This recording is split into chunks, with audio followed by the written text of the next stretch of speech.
देश की वो सेना, वो सैनिक उनके चरणों में नतमस्तक है। भाजपा के सभी नेताओं को ये बात कान खोलकर सुन लेनी चाहिए कि नरेंद्र दामोदर दास मोदी इस देश के मालिक नहीं। और यशस्वी प्रधानमंत्री जी को हम धन्यवाद देना चाहेंगे। और पूरा देश की वो सेना, वो सैनिक उनके चरणों में नतमस्तक है। उनके चरणों में पूरा देश नतमस्तक है।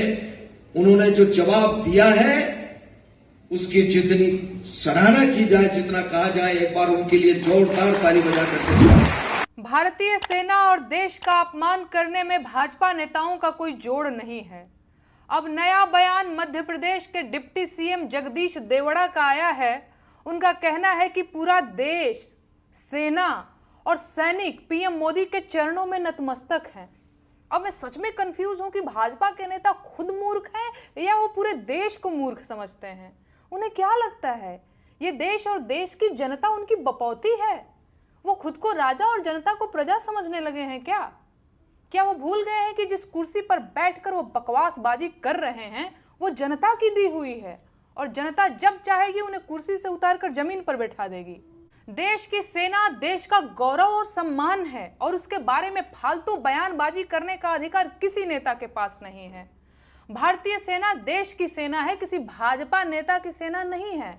और जिसे इस तरह का कोई भी भ्रम हो वो अभी इसी वक्त दूर कर ले। भाजपा के सभी नेताओं को ये बात कान खोलकर सुन लेनी चाहिए कि नरेंद्र दामोदर दास मोदी इस देश के मालिक नहीं, सेवक हैं और उन्हें खुद इस देश की सेना, सैनिकों और देशवासियों के चरणों में नतमस्तक होना चाहिए। अगर किसी भी भाजपा नेता को मेरी बात से कोई ऐतराज हो तो उसे इसी वक्त स्वयं मोदी जी से ये बात कंफर्म कर लेनी चाहिए कि किसके चरणों में कौन नतमस्तक है। राजतंत्र में राजा मालिक होता था, जनता सेवक, लेकिन लोकतंत्र में जनता मालिक है और प्रधानमंत्री सेवक। लोकतंत्र और राजतंत्र के बीच यही मूलभूत अंतर है। लेकिन भाजपा नेताओं के बयान सुनकर लगता है कि भाजपा ये बात भूल चुकी है।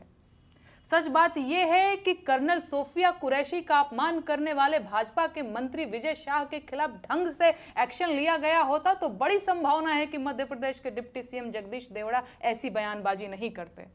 लेकिन भाजपा हमेशा अपने दोषी नेताओं को बचाती रही है और उसी का परिणाम है कि विपक्ष के नेताओं का अपमान करते करते ये लोग देशवासियों और सेना का अपमान करने लगे हैं। इन लोगों का मन बहुत बढ़ गया है और अब ये देशवासियों की जिम्मेदारी है कि वो उन्हें उनकी सही जगह याद दिला दें। बाकी मुझे पूरी उम्मीद है कि भारतीय सेना और देशवासियों का अपमान करने वाले मध्य प्रदेश के डिप्टी सीएम पर एफआईआर दर्ज की जाएगी और बाकायदा मुकदमा भी चलाया जाएगा।